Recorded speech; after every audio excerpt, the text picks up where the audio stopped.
Yeah, and we are live. I think we are live. Let me see. Okay. Yeah, we are live. So it's been a long time. It's been a long time. Welcome everyone for those that are watching this either live or later on. It's been a long time. I hope you can hear me.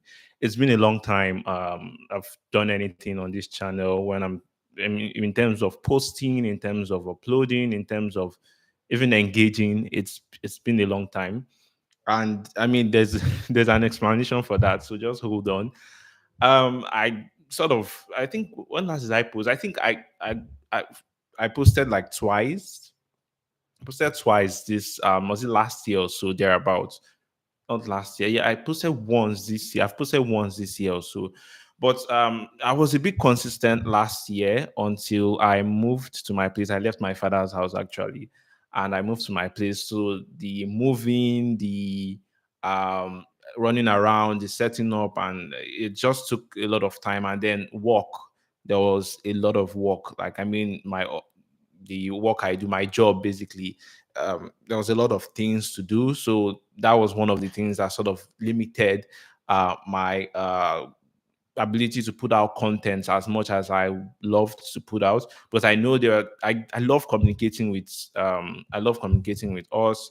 Um, I mean, just to share knowledge, whatever it is, what's happening.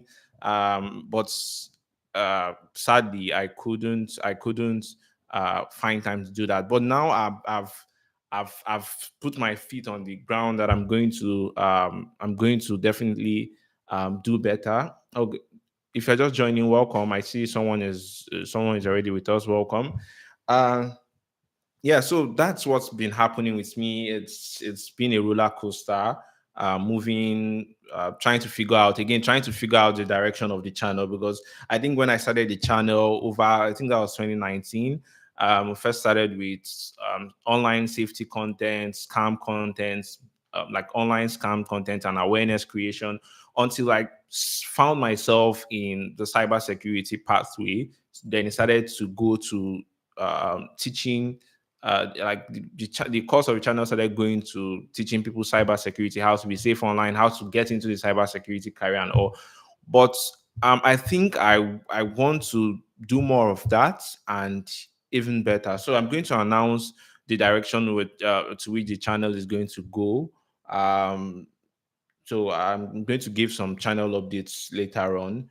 Uh, but today, again, this is a long time, so I just want to have fun here. I don't know how long I'm going to be on the live stream, but yeah, hopefully it's long enough to communicate everything I want to communicate. So um, if you're joining, or if you're watching after a long time, welcome to the channel. My name is Emmanuel. Just for those that are new, I assume some people will be watching this for the first time. My name is Emmanuel. I know SC Cyber Safe is what people know the channel as. I'm considering perhaps I should maybe add my name to the channel. I don't know yet, but hopefully that happens. Yeah, so we are going straight to the discussion of today. Yeah, so I told you, I'm trying to right now my life in terms of my cybersecurity career, what's happening, how has it been so far. Um, I don't know. I don't know if people don't really say how they feel in terms of maybe cybersecurity in general, in terms of this career pathway. But I'm going to say everything the way it is, and hopefully it resonates with a lot of people. So I've been working in the cybersecurity pathway for over, I would say, 3 years now. I would say 4 years, but let's just say 3 years to be fair. And I think so far so good. It's been good, but there's been some hiccups along the way, which I would also like to discuss here. And aside that, I needed to do, or I need to do, um masters. It seems disrupted power. So I need to do masters, and the question is, where can I do masters if I want to do masters in cybersecurity in Nigeria? So I know it's this is like really a hot take. People are like, should I do masters? Should I consider doing masters? Even not just masters now. When it comes to undergraduate program, people that want to get into cybersecurity are not sure if they should do computer science or if they should go specifically into cybersecurity.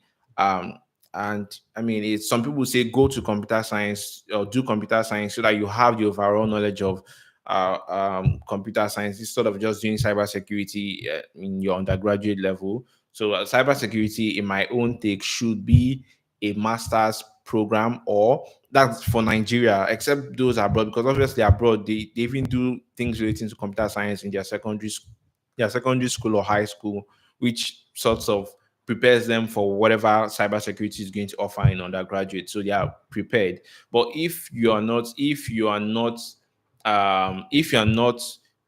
trying to get into the university, I think it's best to just go through the computer science route instead of going to cybersecurity directly. Except you already have lots of knowledge in the cybersecurity, then it's fine. You can, I mean, so if you already have knowledge in computer science, then it's fine. You can go definitely go do the undergraduate in cybersecurity. That's okay. So for me, I've been searching where can I do masters cybersecurity or masters in cybersecurity in Nigeria, and trust me, it's a difficult search because um, first of all, I'm looking at two things here. Is there really any university in Nigeria that is that is qualified enough to teach cybersecurity? So that's one. The second one is, what's the competence of those that are going to be teaching it? So we know cybersecurity just maybe started in Nigeria five years. I don't think it's up to 6 years. 5 years ago, and so far it's gotten lots of traction. It's gotten lots of eyes. People want to get into cybersecurity. People want to do it, but are there really people that are qualified enough to teach it? So if you check these universities, we have lecturers that maybe are old or not necessarily old that have, I don't know how to put it, but some of them might not really have so much knowledge, technical knowledge in terms of cybersecurity. Some do, some don't. But the ultimate question is, do they have what it takes? Do they have the right courses to teach? Do they have the right resources? Do they have whatever it takes to make sure that you're grounded in whatever cybersecurity pathway you want to choose, or that cybersecurity as a master's program? I know outside the country, I've seen a lot. Outside the country, you have labs, so they have labs for you. They could get you to build your own lab, or you can use the virtual dedicated labs, and they have lots and lots of resources, lots of case scenarios, lots and lots that will make you enjoy doing masters in cybersecurity. But I'm not entirely sure that is the case with masters in cybersecurity here in Nigeria. So I'm like, I obviously don't have money to start to go abroad to take a master's program. It's quite expensive. And now even traveling outside the country with what the US is doing, the lots of restrictions in the UK, it's just challenging to travel or even get visa without hitches and all of those things. So in the end, we're just left with just Nigeria.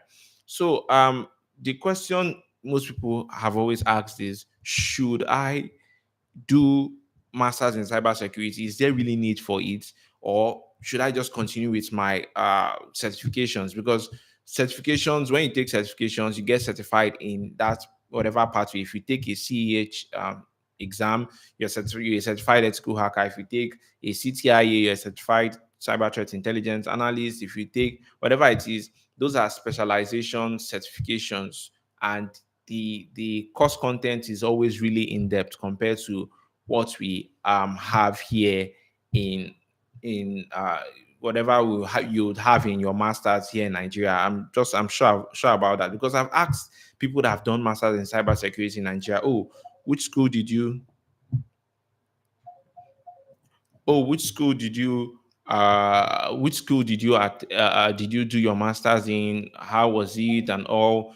And there was really no uh um the response was not good. So it's basically, well, it's fine, but it was not so much a good experience. It felt like I was learning what I already knew and stuff like that. So um I would say I would say I would say if you don't have the money to go abroad, then you might as well just do the masters from um any of the universities that are here in Nigeria. But you need to know that it's just to have the masters, because there's one thing doing masters to get full knowledge, or to be an expertise in that field, or just do it to get it, which is like, I mean, what's what I'm doing in the end, just doing it to get it. Because I think for most places where you work, for most organizations where you work, you still sort of they still request that, oh, masters in you need to have masters. So it's like a prerequisite. So if you don't have masters, if you say, oh, let me just take 100 certifications, cybersecurity certifications without masters, I don't really think it really stops you from getting employed, because these days most people don't even really check all those things. But it's important you see what works for you. um, so, hold on.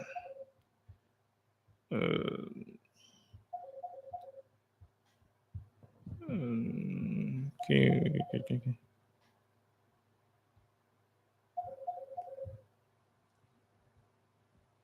So I want to see if I can go. Sorry, hold on. Mm, um,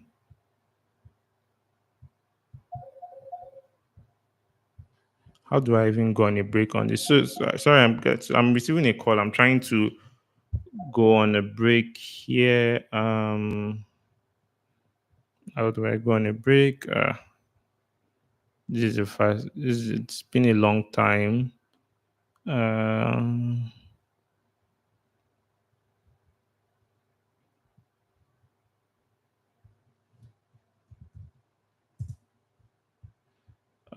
sorry. Let me see. How do I go on break? How do I go on break? Uh,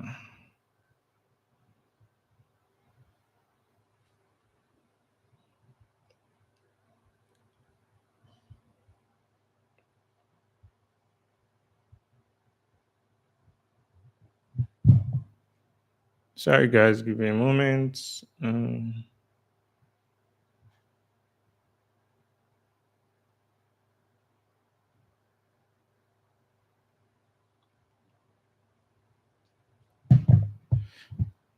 All right.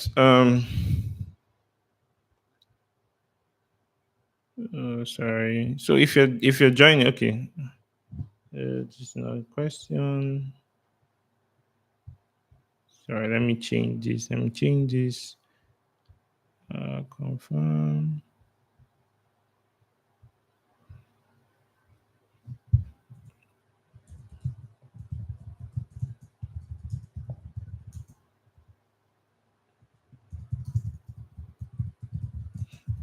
Program in Nigeria. I said goof. Okay. Yeah. So my own take on that is, I think we just have to, maybe personally. So this is just me. I think in the end I just have to take it, just to take it, just to do the cyber security. If you're just joining, welcome. So I think in the end I'm just going to have to settle down for whatever masters in cyber security program there is here in Nigeria, even though I know it's not going to be good. But let's just get the masters in, and then I'm concentrating more on the other programs, like other certifications that I will be doing, which I feel like is most important compared to the masters. How do I go on break on this live? I need to actually pick a call. Sorry, guys. I'm receiving a call, and I feel like it's important. Sorry. Um,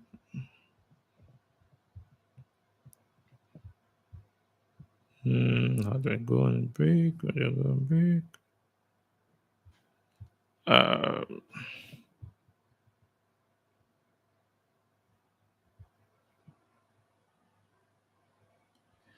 okay, it seems like I don't have, can't figure that out. Okay, so the second thing I wanted to talk about is cybersecurity is so it's different from different for everyone basically. um I would say there's sometimes we all think cybersecurity is the same for everyone.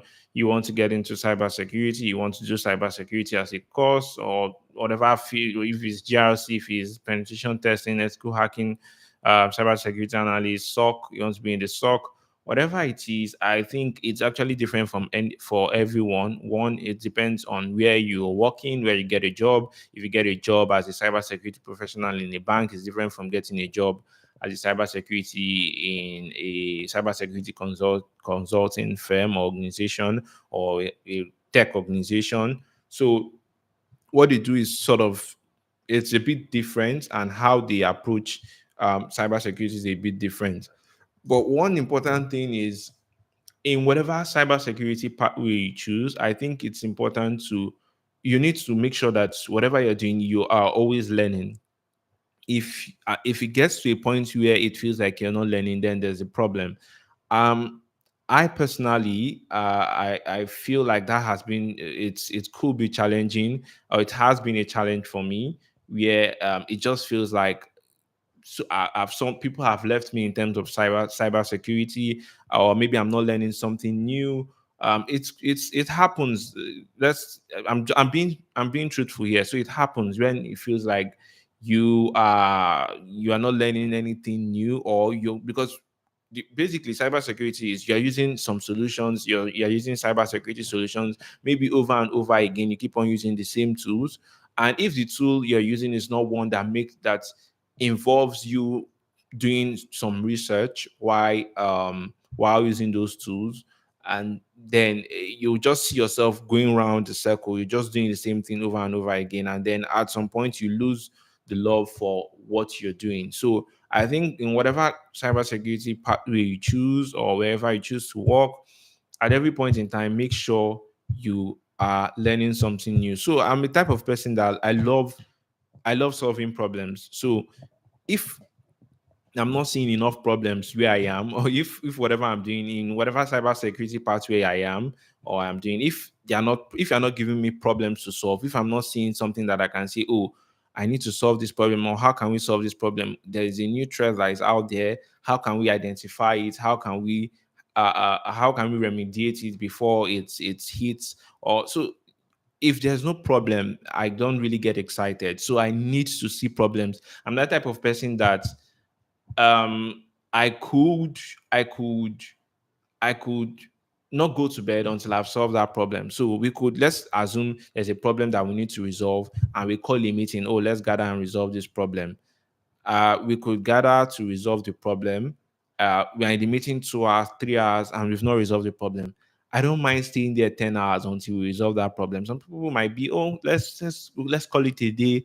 Let's tomorrow we'll get back to it. And in my mind, I'm like, no, we must conclude this thing today. We must solve it today. I know sometimes some problems are not approached that way, in a way, meaning like it's not all problems that can be solved almost immediately. Sometimes you might need to take time, but regardless, I'm restless until I solve that problem. So uh, whatever cybersecurity pathway you decide to take on, two things is important. Make sure it's not something that's just static. Make sure there's some form of continuous learning, even though you're just using the same solutions over and over again.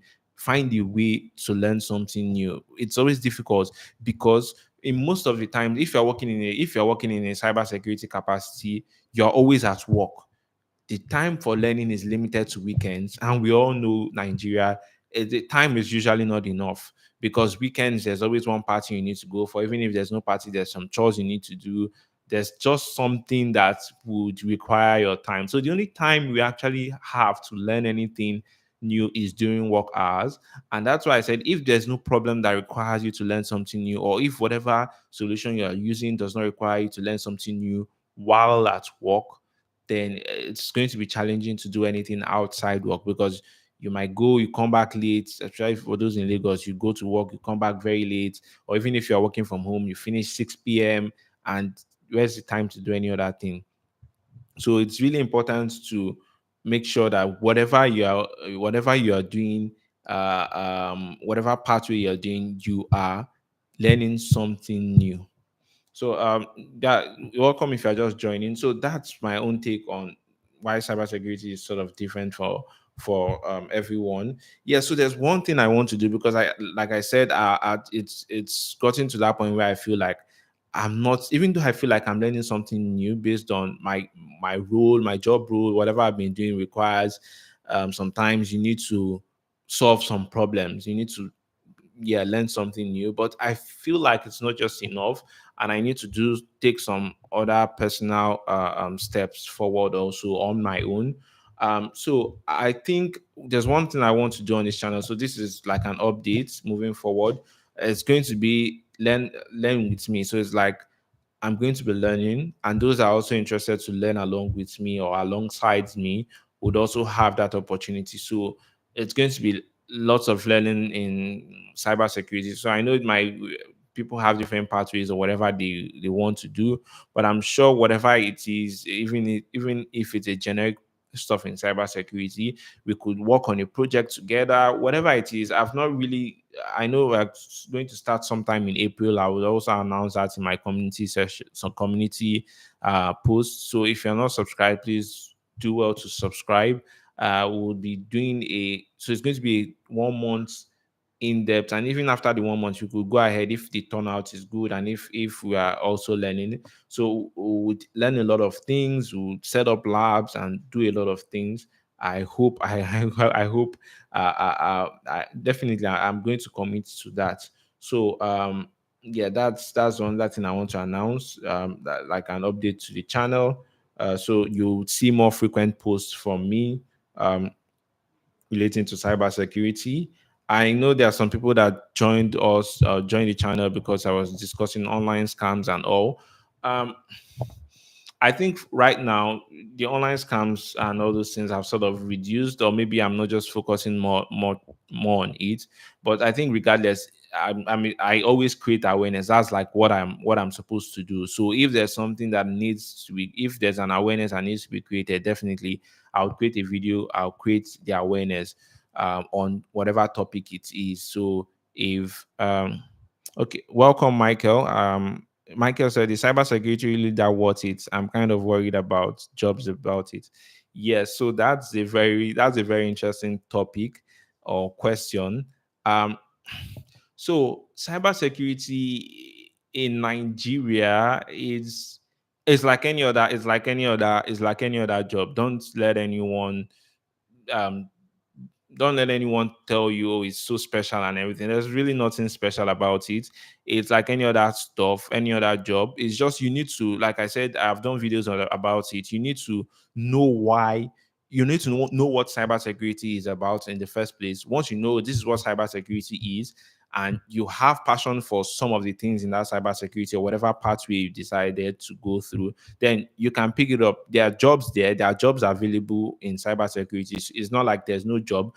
But then again, I think I did another video on it. So it now depends on so many factors. Your age plays a huge role to decide if you would get a job in cybersecurity. For example, if you are 35 and you're looking for an entry role in cybersecurity, it's going to be difficult to get, because most people in the cybersecurity pathway are younger people, maybe people just leaving school and all those things, except you are going to the GRC part, or you're auditing, you're going to the cybersecurity audit, or the GRC part, the compliance, all those parts. I think those are around that age range can still successfully get into those roles. But if it's these other roles, then it's a bit challenging. But yeah, so the straight answer for that is that yes, it's worth it. But if you're looking at the money, if money is your motivation, then maybe not. If but if some other thing is your motivation, then I mean, it's fine, it's worth it. You'll see job if you're good enough, or if you know what you're doing. So That's like my answer to that. There's no direct response to that question. But yes, I hope I was able to answer your question. Again, please, you can check out the video on my channel. I think, what's the title of that video? I think it was 7 reasons why not to do cybersecurity. I think that's the title. So I think I covered a whole lot there, and you would really find it quite useful. So yeah, thank you for asking that question. If you have any other question, you can do well to ask along the way. Um, so another thing I want to talk about. So I already spoke about learning with me, that I'm going to be doing a 30, almost maybe a 30 days, 1 month, learn with me sort of program where we learn together. We learn a lot of new things. We are accountable for each other and stuff like that. So it's just going to be, and everyone is welcome. Those new to cybersecurity, those learning cybersecurity, those working in that capacity. So I'm not yet sure how it's going to go, but I know it's something I want to do. Maybe this coming month, April, or the month after. Um, so the another important thing I want to talk about is maybe this one. Maybe this one I shouldn't really talk close to the mic. So beginners subscribing to. Okay, do I work remotely? Yes. So currently I do not work remotely. So my job is hybrid. So most cybersecurity jobs you get are hybrid roles. It's in very little cases you will get a remote cybersecurity work because of how it is. So most times they need to see you. But yeah, you can get hybrid. You can get a hybrid. You can Most jobs you see in Nigeria here are hybrid roles for cybersecurity, where you go some days to work and then some days you work from home. Some could be entirely remote. It's not as if it's not possible, but it's limited. You most things you see are hybrid type of roles. So currently, no, I don't work remotely. It's sort of a hybrid um, relationship or type of job. But in terms of working remotely, I think I also did a video. There are other things you could do if you want to, like, sure, excuse me, if you want to work remotely and then make money in the cybersecurity area. There are freelancing platforms where you could, depending on your skills. So if you do bug bounty, obviously with bug bounty, you can work anywhere on your own and still make money from that. With what other if you do some form of auditing, you could still also work remotely. So there are some of those rules that you could work on your own as a freelancer if you're not out for getting a 9 to 5 type of job. So I think I also covered that in some of those videos. Yeah, so I was talking about the other another thing I wanted to talk about. So I see someone else is here. Thank you for joining.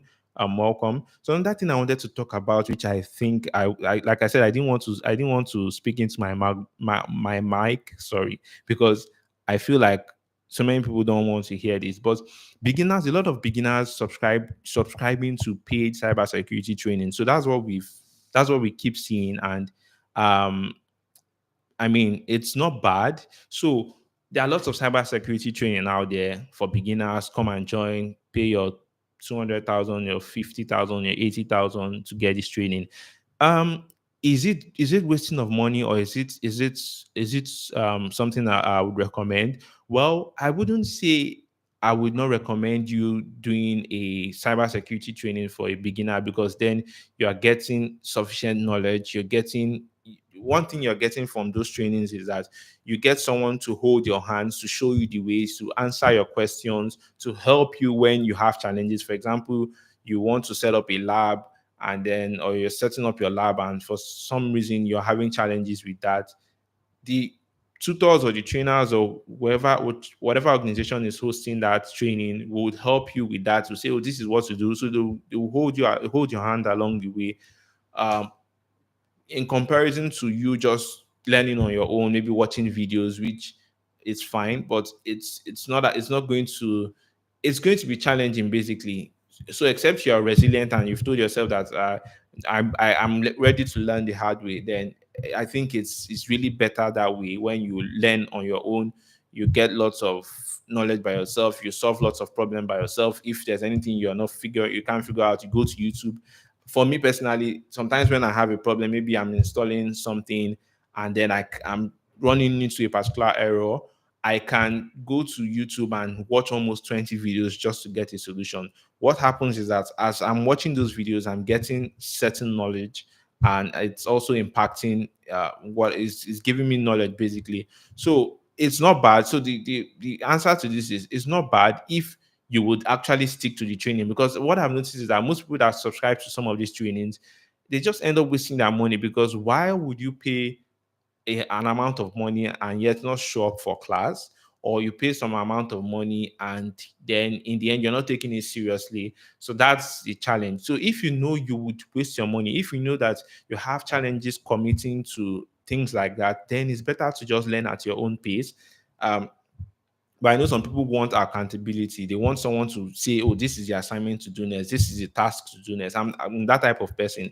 If someone does not give me an assignment or a task and say, "Oh, this is what you're supposed to do next," sometimes I just see myself um should I say, I wouldn't say being lazy, but yeah, sometimes it's always like that. So if you know you're that type of person, it's fine. Go for these trainings. Make sure you take them serious. Pay for the cybersecurity training. Make sure you're getting trained in a good place. And then if you focus on it, you will get whatever knowledge it is. And then not just knowledge, you're getting connections from whoever the tutors are and the other people that would be there. So I'm sure they will have some other things they offer you aside just teaching you. So there are connections for jobs and all those other stuff. So I just wanted to talk about that. Don't waste your money if you know you wouldn't take the lectures or the classes seriously. If you know that, oh, you're so busy at work, oh, your family, there's a challenge in your family, don't bother wasting your money. Go online, take there are resources where you can learn for free at your own time, if you know you're dedicated to do that. So I just wanted to mention that. Um, why I'm also mentioning that, please, if you are new to this channel, please do well to subscribe, and also you can also join our channel membership. So there's some contents I'll also be putting out there in terms of cybersecurity and a lot of stuff for channel members only. So you can also join that, and also you can help me meet my life goal. I think it's somewhere on the chat. I can't even see this chart, but yeah, I think my life goal is somewhere on this chart. So you could also help. You could also assist on hitting the life goal. All right, so let me continue. So, another important thing I want to talk about, I think I had a few things I wanted to talk about while also taking questions from those that are watching. Um, this is really important. Reassessing yourself. So, at every point in your life, so this is not just cybersecurity. This applies to all aspects of our lives. So again, if I'm being generic, it's because I'm talking about myself. So at some point in your life, you have to sit down and ask yourself, is your current job taking you towards your goal or what you want to achieve? Is what you're currently doing, are you enjoying what you're currently doing? Is it fun for you, or is it just a job? So you could be doing something and you will not be happy with it, or you could be doing something and you'll be happy with it. So I know we are in Nigeria, so someone will not, I will not tell you, oh, chase passion instead of money. Chase, no, I won't tell you that. But you need to reassess yourself. If you are staying at a place, if you are doing a job and it feels like you're not learning anything, if it feels like you're not offering any form of value, then you need to reconsider a lot of things. So it's always important to reassess yourself in whatever you're doing. So the reason I'm saying this is, in cybersecurity, you could see yourself reassessing yourself over and over again. You might decide, oh, I'm really interested in SOC related stuff, or CTI, threat intelligence, or some other pathway. But all of a sudden, when you now look at it and when you go into it, you feel like, oh, I don't think this part is for me. It's fine. It's fine.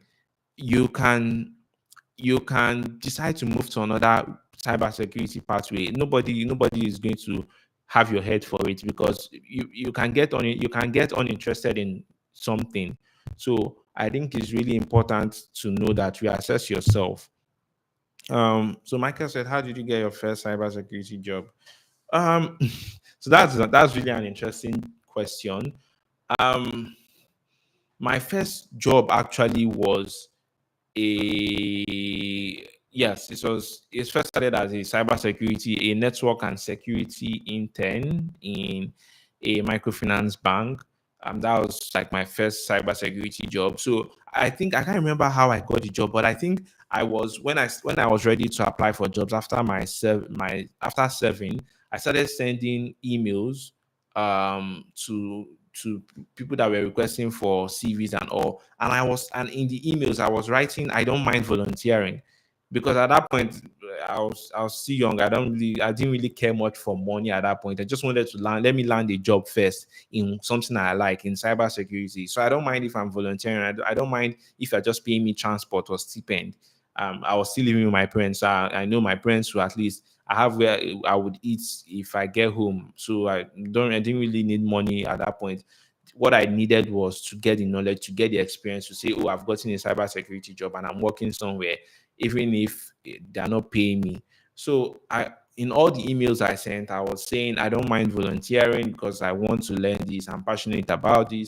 And I think maybe that's one of the things that caught the attention of the place that I got hired, and that was how I got the job. I'm not sure if that was right because they didn't mention it, but I'm sure maybe that they picked that up, that, oh, this person is really ready to learn and not just trying to get money and all those stuff. So I think that was how I was hired. So I first started with the job role of network and security intern. I was learning under um, the our security and infrastructure manager. And after a while, because it was a bank, I think my role sort of changed to, aside just and security, it now moved to entire IT support. So I was doing network and security. I was doing the entire IT support. So it's like doing all of these things in the first place. So I think most times, another thing I always tell people, your job must not be cybersecurity.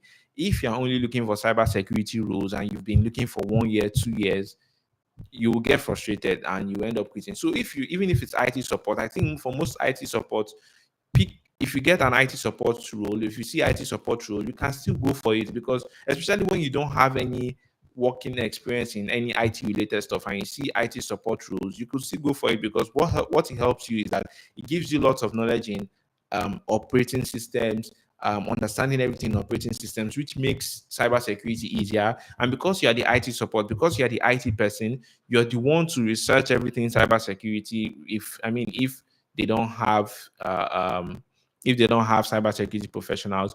But with time, once you've gotten into that IT support, with time, if they have a cybersecurity team, I know there are always opportunities to switch job roles in organizations. You could always request that you want to join the cybersecurity team, and they know that because you've worked in such capacity in the IT support, it's easier to now move you to the cybersecurity team. So if you don't see cybersecurity job, it does not mean you just look for a close substitute, and does not mean you entirely give up on what you actually want to do. So yeah, I think that's how I got my first job. So I think even when I left them, it was like, and if I was the infrastructure and security security officer there. So I was mostly handling the infrastructure, checking the servers, checking the what basically all the IT resources I was in charge of.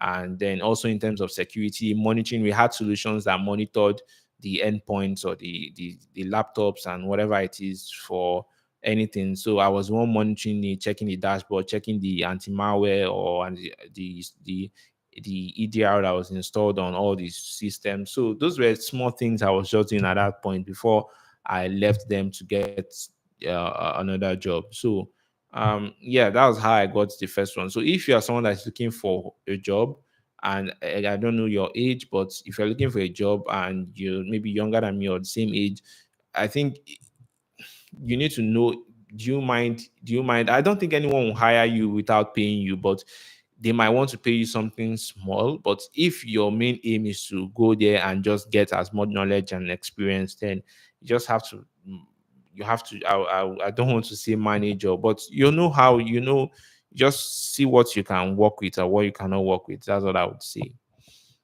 So I just hope that answers your question. So that's how I got mine. Um, just kept on applying aggressively. So obviously, before doing that, the to some capacity, I had already taken courses in cybersecurity. I was creating content relating to it, so I was showing that I was ready to take on a role as such. So it's not just you um, just applying without showing that you have to show that you're ready to take on whatever cybersecurity role or job you get. Um, Yeah. So, what was there? Was there again? Yeah. So I don't know if, in case you have any other question, you can always ask your question, and I would answer the question. So I hope that actually answered your question. Um, sorry. Let me see.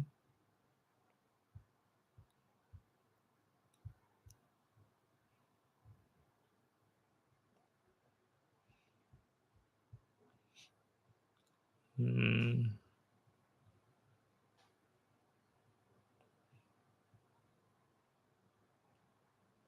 Yeah, so yeah, because I was also talking about okay. Thank you very much, Michael. You're welcome. So I was talking about, I think before you joined, I was talking about masters in Nigeria, masters in cybersecurity in Nigeria, and how I don't really think there's any good university that can offer standard masters in cybersecurity here in Nigeria. But just to have the masters, like personally, I want to do a master's in cybersecurity. So I'll just go for anyone. I think there's Futa does masters in cybersecurity, Futo does, Futmina does, Noun does. But I don't think all these have quality enough cybersecurity programs for masters, and the money to take anyone outside the country is quite exorbitant. It's expensive, so it's not something I'm considering right now. Yeah, but if something happens and I see money, I would love to take any of the online masters in cybersecurity programs. I mean, that one I know definitely I'm going to learn something new. You will definitely work on a project that you will be proud of, compared to doing the program here in Nigeria. It's just due to get a masters. So Michael also asked, how do you see certifications? It seems without it, you have little chance. Hmm. Mm, so if you're talking about in terms of getting a job, um, so for if not really, so like I said, if you even if you don't have certifications, but I think you should have, first of all, it's what makes them know you're serious. If you're applying to a place for a cybersecurity role, and then this person has CompTIA Security Plus, which is like the basic for entry level, and then or the person has ISC Square certified in cybersecurity, which is also an entry level certification, and then you don't have any of that, it's going to be clear to them that for this person to have taken this exam or this certification exam and passed it, it means the person already have the knowledge that we need.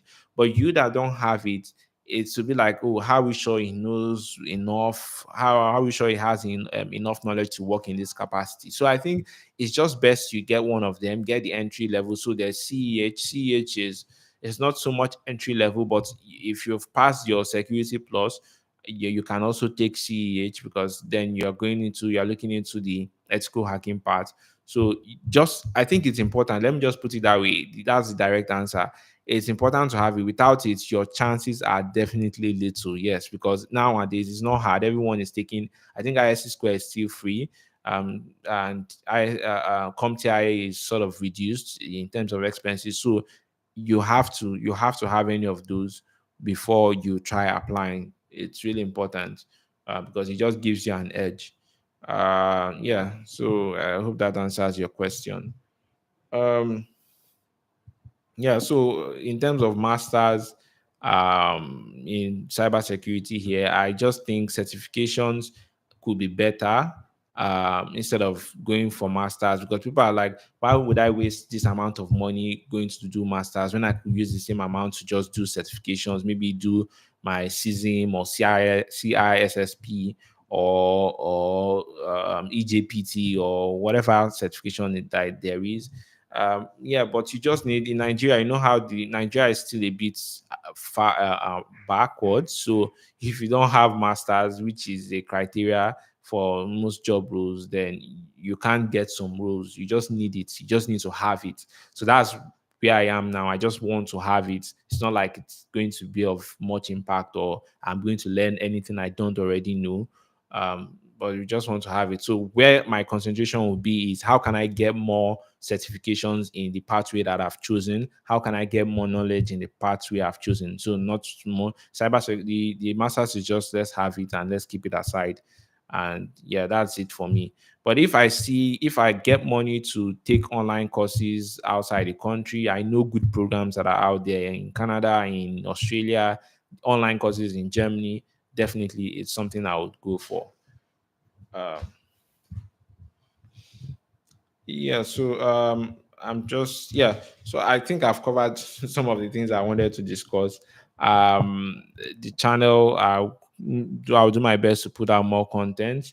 Also, there are some things that I saw. There's something I saw that is a bit strange. Is I think is new in terms of pushing malware, but I'm still trying to investigate, and I've not really gotten more information on that. If not, I wanted to create a video on that and share, just create more awareness on that. But I'm still using my labs to check and test it before I can create a content on that. So very soon, I would create a content on that. Um, um, yeah, that reminds me. Also, Windows very soon. I think October. By October, Windows 10 is going to be phased out or end of support, which means Microsoft will not be releasing any security update for Windows 10 again. And for those of us that have Windows 10 that cannot be upgraded to Windows 11 for some reason, it's either you're changing your entire hardware, like you're throwing away your computer and you're buying a new one that is Windows 11 compatible, or you can do two things. I know one works, but I have to explore the other one. So the other option is the first option is to use a virtual machine. So if you have, let's say, an Ubuntu operating system, like my current computer now is, sorry, excuse me, is dual boot. So I can either boot to Ubuntu and use the Linux operating system or boot to Windows. So yeah, I could you could either use the VMware to access the Windows, or you could use a live USB stick, which I think it's also another alternative. Uh, yeah, so let me just see if I think there are some interesting questions that I want to answer here on this live that I saw on Reddit. So let me just go there and pick up the questions. Where are you?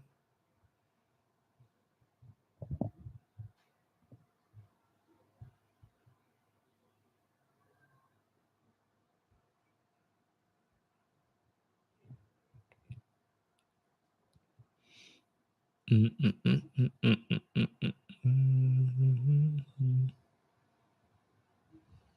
Okay, where are you?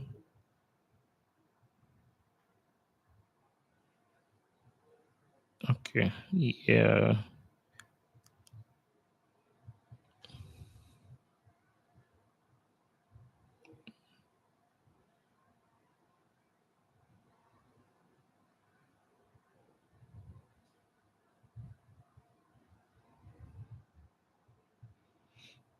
Mm, mm,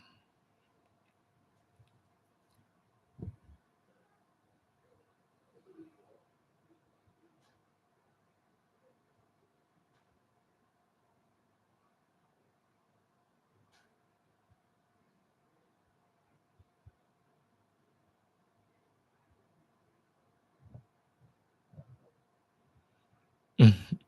All right. So someone has a question. Someone said, Are there any AIs that can help me with studies? Hello, everyone. Cybersecurity noob here. I recently started studying cybersecurity with 6 months, like 6 months ago, and currently I'm trying to solve different labs like OWASP, GShop, and PortSwigger. That's for the web application testing. Now, here's the thing: when I'm solving these labs, there are many topics I'm stumped, and when I go to Google, the articles there don't really help and are behind the paywall, with very few actually being helpful. It is to be noted that I don't just want to solve these labs and be done with it, but actually want to understand what is going on. So I use ChatGPT there. Sometimes it, sometimes it gives response, others sometimes it gives response. Well, it just says it violates policy. So I want to ask, is there any AI tool out there that can help me with this type of issues and is free to use? um so someone suggested Perplexity as an AI tool, some ChatGPT and Grok.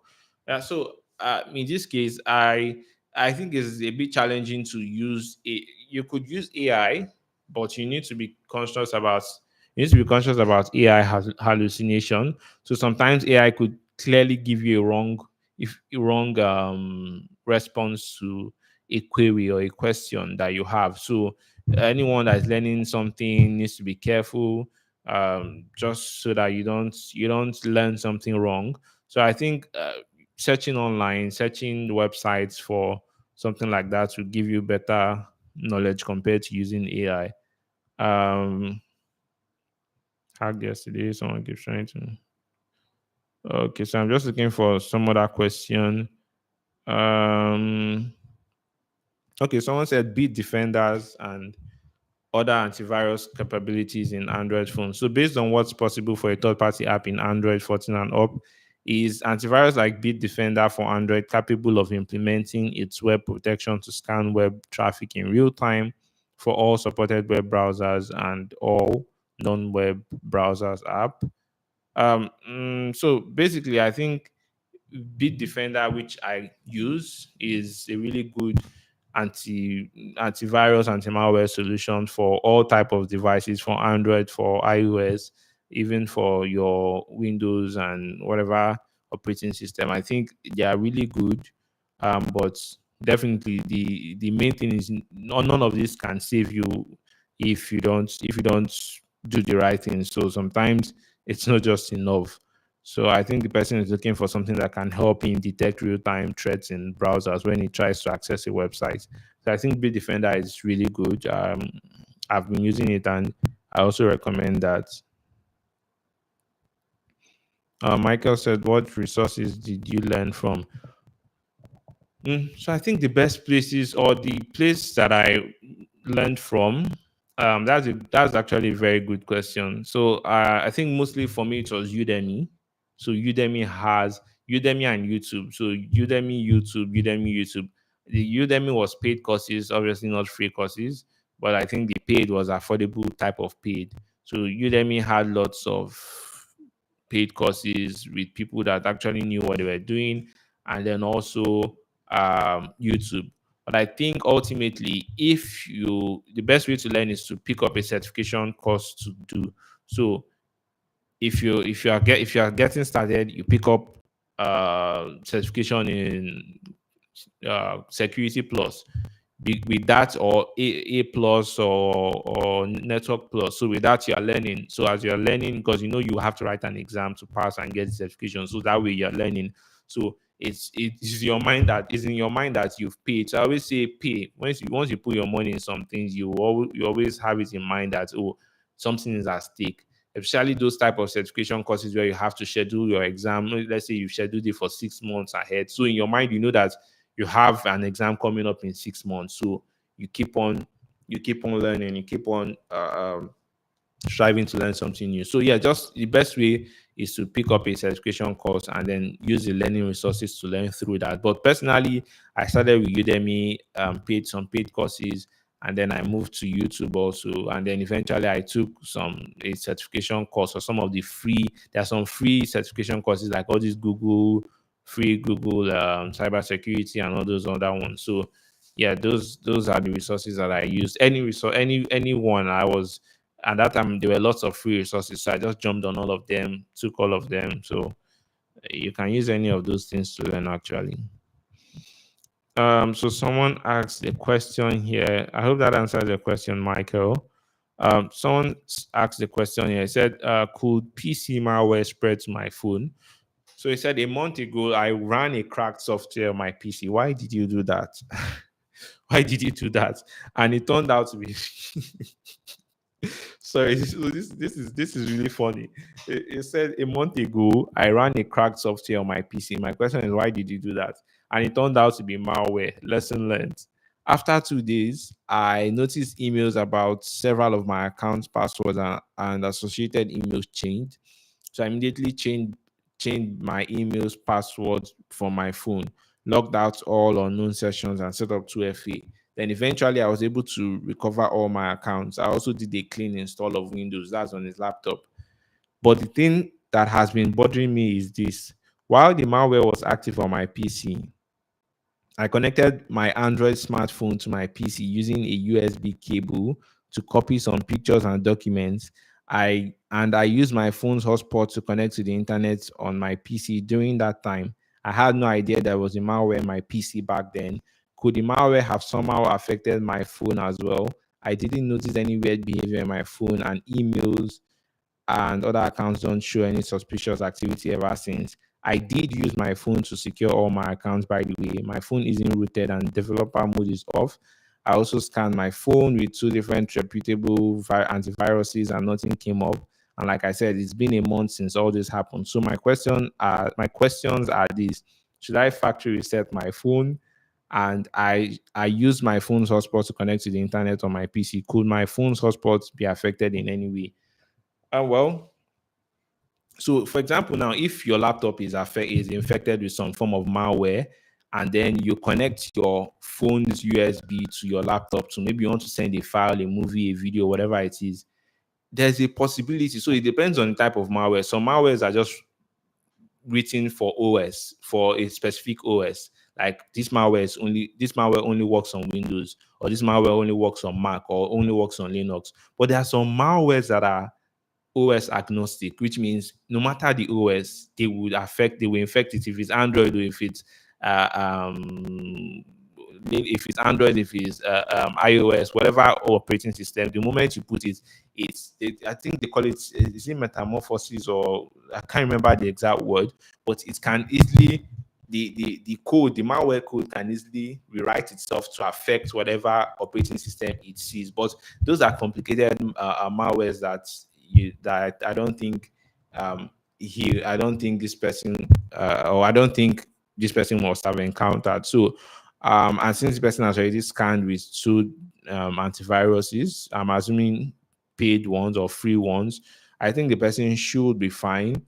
I don't think there's any need to reset the phone if the person has a good antivirus. So I recommend Bitdefender for this person. The person can use Bitdefender. Bitdefender is really good, helps real time analysis and real time detection. So you can use Bitdefender. So I don't think there's need to reset your phone. Just get a good anti-malware and have it installed. If there's anything that's going to detect it, I think. If it's not, I don't think most times we always overcomplicate things. So malwares are not so um powerful, except maybe you're a target and they want to target you with some malware. If not, some of these basic malwares, they don't have so much capability to I mean, switch operating systems and affect different operating systems. So I think that's the simple answer to that question. Um, so someone said I accidentally opened the I accidentally opened the wrong Google search result link, and after being prompted to allow notifications, I got a McAfee browser warning that the site was malicious. That's Firefox. Should I be worried? Um, Well, I'm not sure the person's question is clear enough. I was searching on Google trying to find the place where I one time played one Minecraft game, And basically, I didn't remember the domain name. So I clicked the first one that popped up on Google, and it was within the first three items that showed up after YouTube video recommendations. I think this was the first link. So I assumed it was right. Unfortunately, Google recommended me the wrong link because after clicking and being prompted to allow notifications a few times, for some reason, I was redirected to McAfee warning, no screenshots, unfortunately. Anyway, due to the reasons that I can't get into right now, I definitely need to know if the link was malicious or if within the enable notification or whatever other pop-up that I allowed, a malicious virus payload couldn't have been uploaded to his Windows 11. I already checked the link on multiple malicious link websites. It seems clean with a very few warnings. So I assume it may be new, not checked yet. If well, so I think this is a long story, but basically, I think the person was not careful about the link he clicked on. He just went to the first link in the Google search, which most times all these threat actors, they know what they are doing. They put up sponsored malicious posts so that once you search for something, you always want to click on the first result. So in this case, I would just say again, the person should get an anti-malware that can just scan his device to make sure everything is fine. But I don't think that's a problem based on what I'm reading or based on the interaction the person had. Um, okay, how does changing password mean you're safer? Does changing password mean you're safe after a phone hack? So someone said, does someone is asking a question, does changing password mean you are safe after a phone hack? He said, my friend's iPhone recently got hacked. Some people don't know that iPhones could get hacked. And her social media account was used to ask people for money. So maybe not really the phone OS, but some application there. It was fairly sophisticated because the scammer asked her family for help with medical expenses and asked me to do a currency exchange, which is something with sorry, excuse me.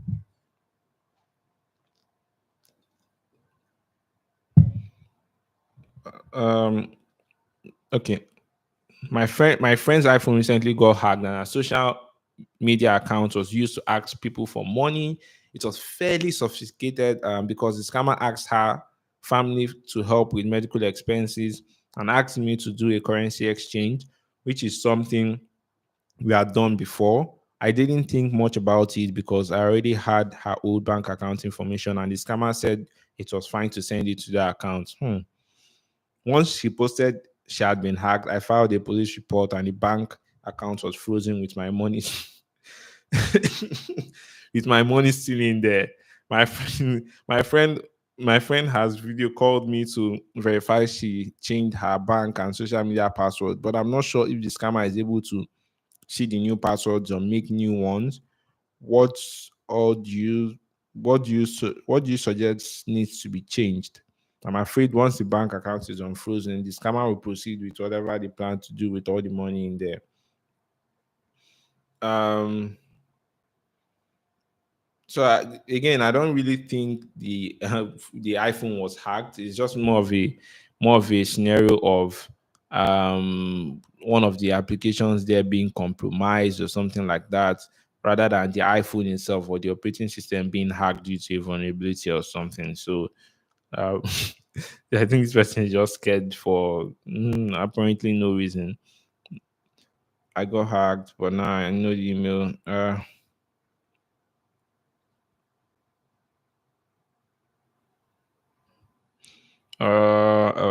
Text sent to my phone.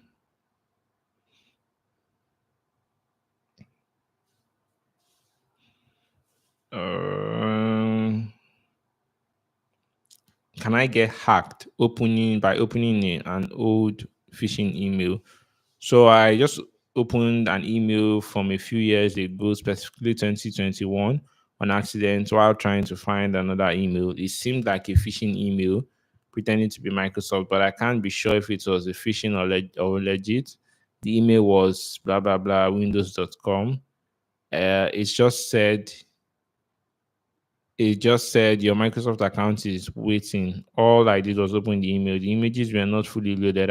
I don't think it opened it on my AOL email app. So the images showed a question, possibly inferring that they were not fully loaded. Stupid question, but will I get hacked if something just by opening the email? All I did was open it. I did not click on any links or hit download on the image. All I did was open the email to scroll to read it. Am I safe? Is this email safe?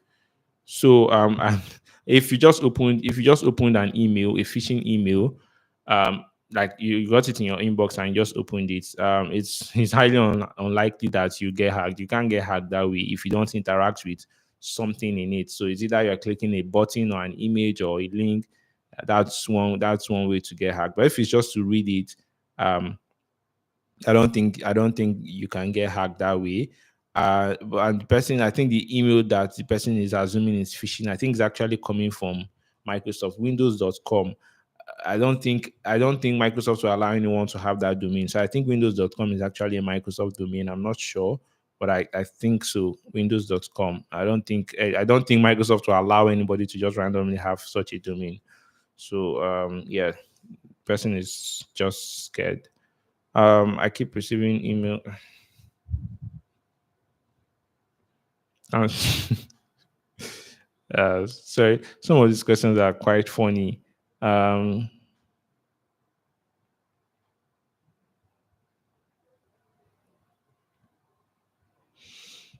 okay, so I think I'm okay with the questions right now. Let me see if I can. Let's see to check something.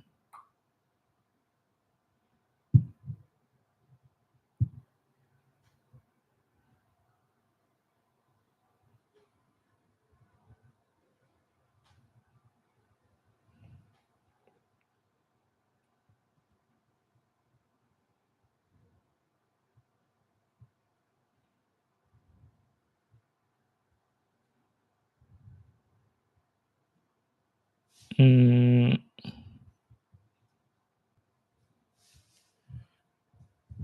so, what other thing do I have to talk about? Um, guys, please give me a minute. I need to um, click on check into something.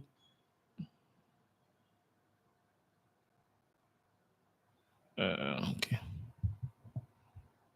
Mm,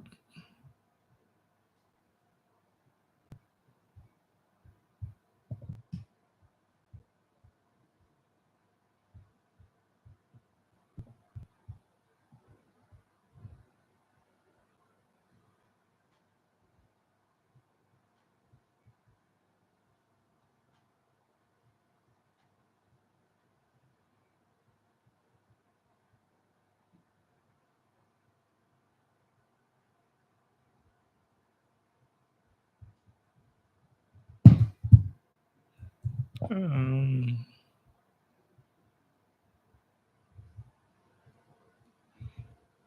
mhm.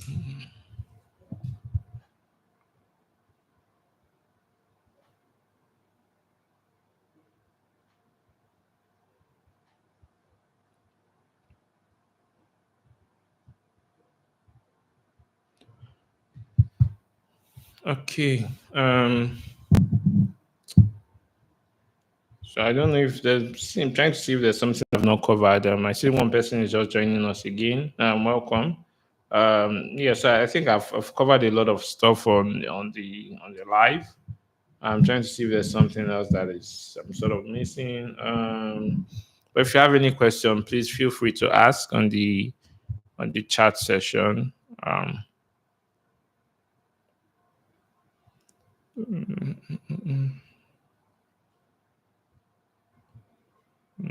what's the question?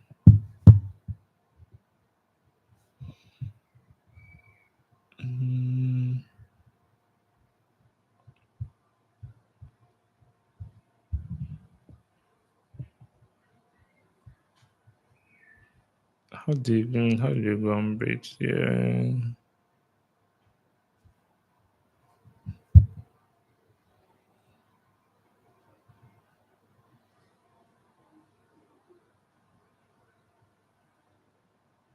Let me ask you a question.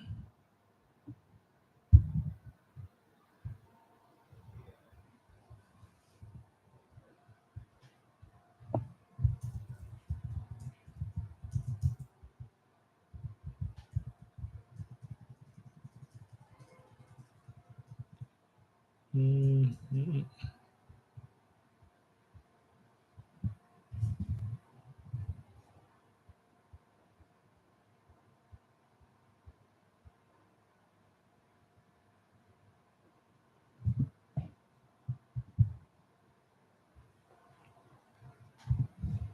let me go on. So guys, let me just give me a moment. I want to pick a call.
I forgot that I was muted. So if you're just coming, if you have any question, you can leave your question on the chat box. So I'm welcoming everyone that is joining. Okay, we need to make a group chat for the training. Yes, definitely. Michael, I would make a group chat for the training once it gets started, so that I mean that's the only way we'll be able to have our accountability. That word is quite challenging. So yeah, that's the only way we can have accountability to make sure that everyone is following. Yeah, definitely there'll be a group chat. So most likely WhatsApp, depending on the type of people that are joining. Yeah. So I would set that up, and also I will be sharing on the community posts, even in videos to come, how it's going to go, what we'll be looking at, and all. So are you, Michael? Let me ask: are you trying to? Have you finished on that? Are you finished undergraduate, or what's? I see you're sort of interested in some cybersecurity stuff. So are you looking to get a job in cybersecurity, or you already have one, or you have a job somewhere? So what's your current background like in terms of, okay, you just finished school? Interesting. um so you just finished school. By school you mean, okay, about to move into NYC. What course did you, what program did you do? What course did you study? Is it an IT related course or something entirely different?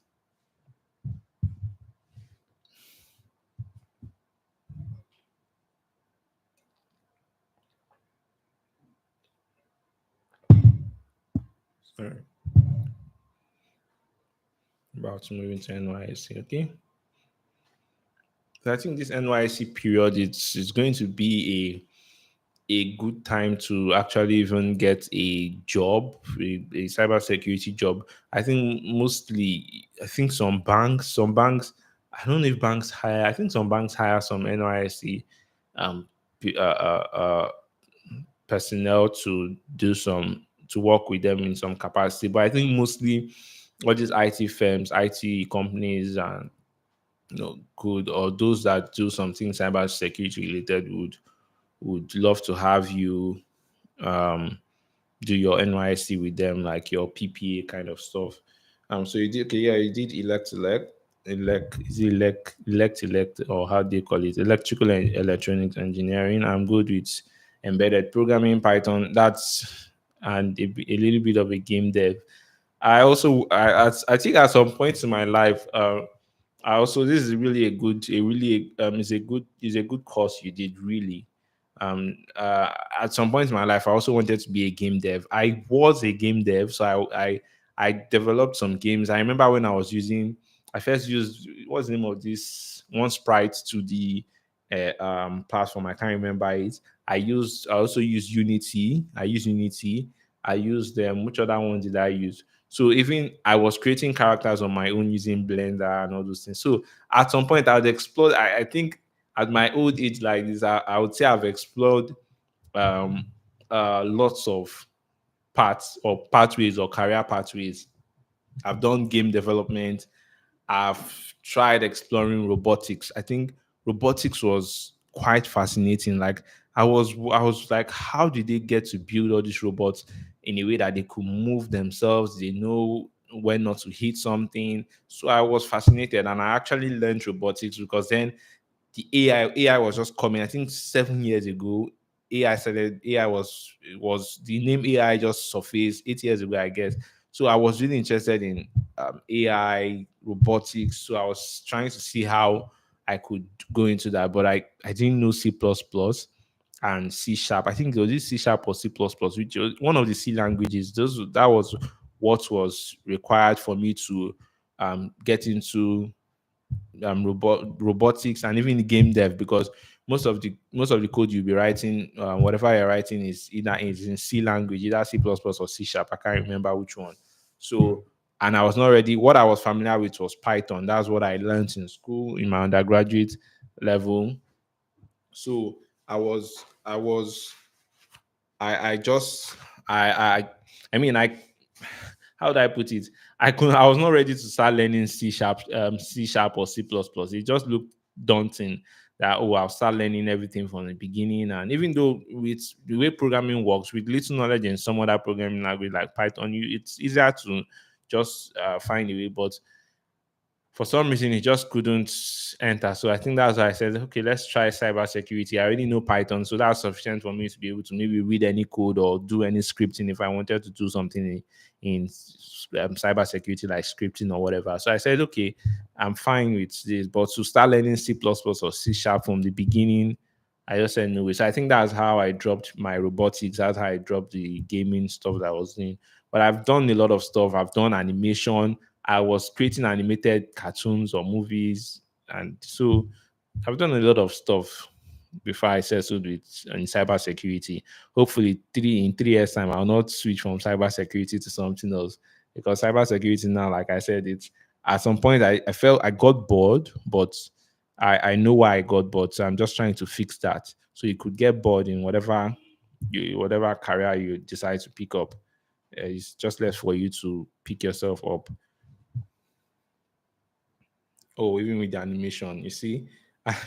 So yeah, so I mean, I've done a lot of all those stuff.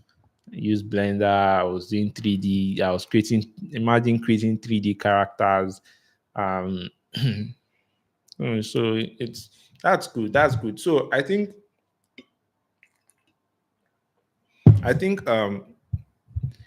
just I don't know. Maybe you can reach out. You can try reaching out to me either via WhatsApp or email, and then we could talk. We could discuss more if we don't already talk. I don't know, but if we don't talk, we could discuss. Then you can. I think it's best for you to get a cybersecurity job since you're doing your NYC. This is the best because once you're done, it's easier for you to get a job. Either you continue working where you are, or you get a job and you know that you've worked in this capacity, so it's easier to hire you.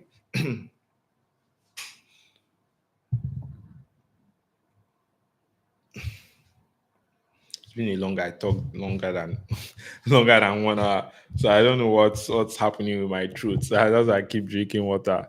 So I usually don't talk this long. Yeah. So I think yeah, almost on the same part. You could say that.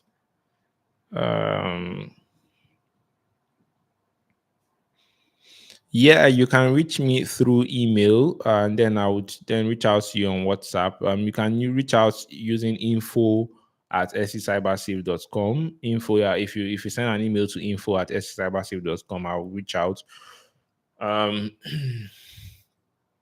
yeah, I think yeah, or any on any social media platform, Twitter. If you go to CyberSafe and send a DM, I would reach out. I can even LinkedIn. So any platform, just you can search, and then I would find a way to get my WhatsApp across to you.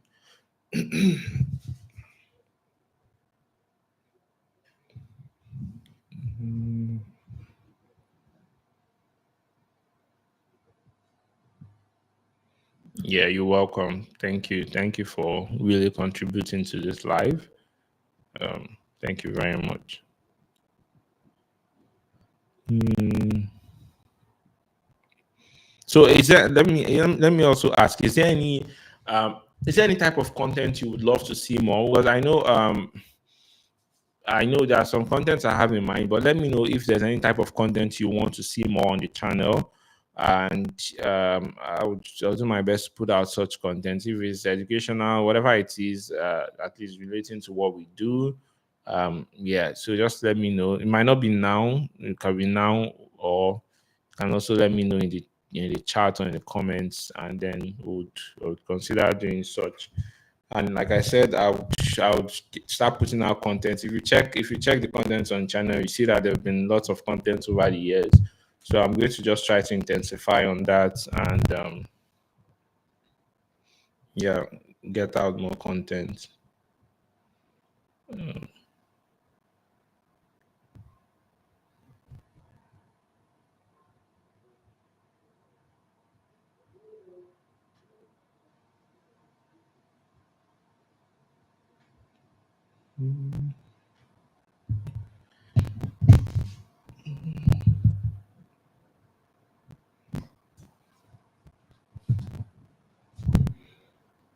Um,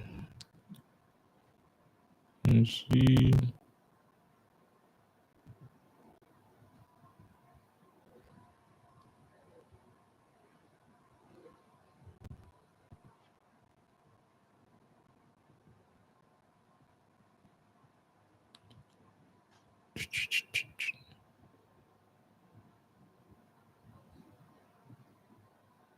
Hmm,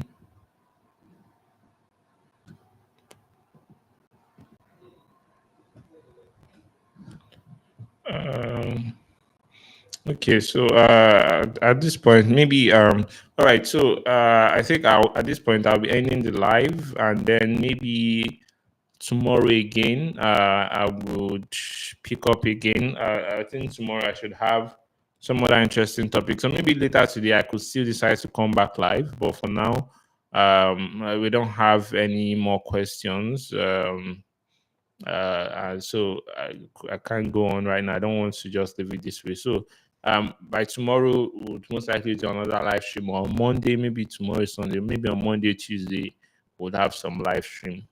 All right. So thank you everyone that jumped in, that dropped in, that contributed, and engaged. I appreciate it, and I hope to see you. Um, I hope to see you later on. So thank you. Expect more live stream. I said live stream, the live stream on Monday and Tuesday, maybe tomorrow also, or maybe later today. I don't know. But for now, I think since there are no more questions, yeah, this will be the end of the live stream. So thank you everyone and have a lovely and beautiful weekend. Goodbye. Stream.